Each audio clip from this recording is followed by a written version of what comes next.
Nakakatuwa naman po. Pag Pasko, ibig sabihin, caroling. Maraming salamat at napadaan kayo dito sa aming tahanan. Dahil Merry magagaling Christmas po, kayo, Tito ito, Boy. may candy ako para sa inyo. At may coins. Ayan po. Pinaghandaan ko talaga yon para sa inyo, ha? check eh. Maraming salamat. Tay, Tay, Kapuso, please welcome the fourth impact. Please. God! Tagal! Merry Christmas. Tagal po natin hindi nagkita. Ang tagal. Almira, Irene, Mylene, and Selena. Merry Christmas. Kumusta kayo? Okay lang po dito po. Medyo jet lag pa rin po. Galing sa US po. Are you girls based in the US? Kararating nyo lamang? Anong ginawa nyo sa US? Tell me the story. Ngayon po na nabigyan po kami ng 1-year working visa. So, babalik po kami doon after Christmas po. Early February. Pero galing kayo doon because you recorded your song, Mini album. your mini album. Tapos ilang kanta ito? 5 songs. 5 songs? Do you Original have songs. a name for the mini album? And self-titled po. Self-titled. And mamaya-maya lamang ay mapapakinggan natin ang isa? All at once?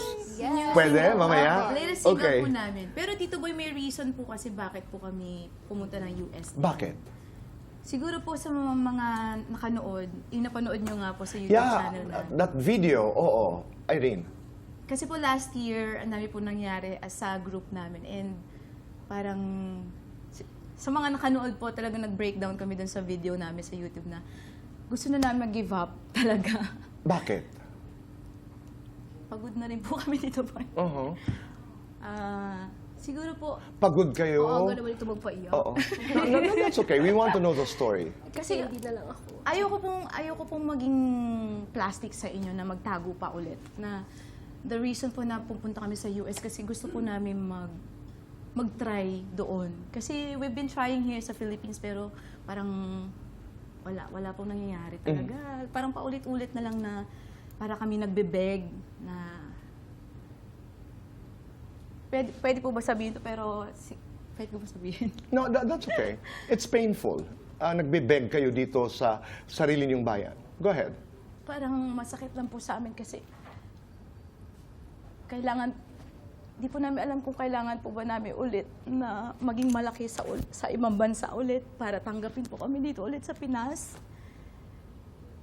And yung tinatago po namin magkakapatid simula noon is meron po kasi na nangyari before. Nanginginig tuloy ako na feeling ko until now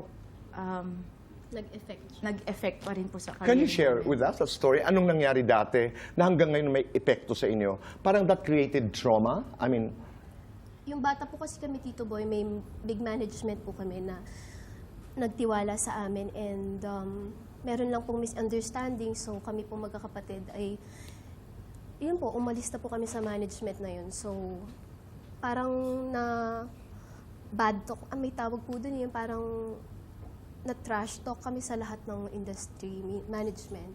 So that's the reason na punta kami sa X Factor UK.